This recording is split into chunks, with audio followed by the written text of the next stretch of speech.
Hello, Dr. Norman Enriquez here to talk about sleep hygiene and how we can increase the likelihood that we can more readily and easily fall asleep. I wish it were just easy where we could just put our head on a pillow and we would drift off to sleep. But unfortunately, as you know, it just doesn't work that way. There's a whole practice of sleep hygiene, which looks at how the way we live our life, our lifestyle, what we ingest and what we do can contribute to the likelihood of our mind and body drifting off to serene and deep sleep. So some of the factors that we need to think about in the overall picture are, first of all, being careful about the number of stimulants that we might ingest late in the day, or even at all for some of us. Coffee, tea, nicotine, other types of stimulants can definitely decrease the likelihood that we can more readily fall asleep. Eating too much or eating too late, too much sugar, can also have a deleterious consequence on our ability to fall asleep.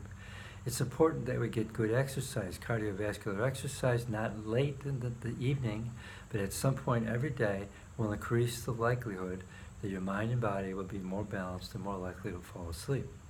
It's important that we not eat late at night. It's important that you have a very dark, cool, comfortable room. Now, many of my patients tell me that they can't go to sleep unless the television is on. Television is not a good idea because television is designed to get your attention when commercials come on. And even though you probably have learned to fall asleep with the TV on, it's not a good idea for getting into the deep restorative states of sleep that we're shooting for to wake up feeling refreshed and comfortable. It's also very important that you not nap during the day. I recommend taking naps of no longer than 10, 15, or 20 minutes.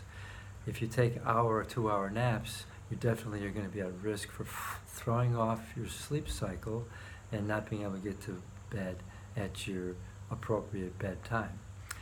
Having a routine sleep schedule is very important because if you're used to going to bed at 10 o'clock, 10:30 or earlier, it's more likely that your biological clock will start to understand, oh, it's starting to be time for bed.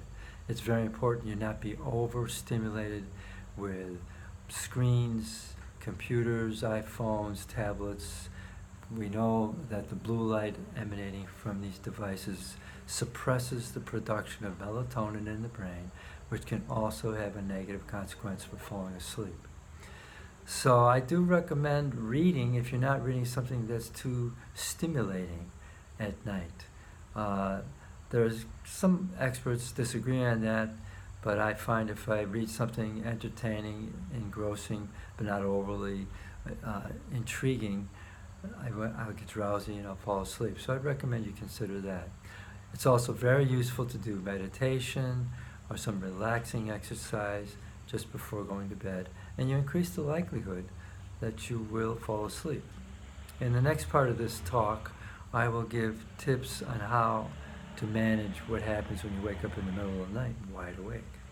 Thank you.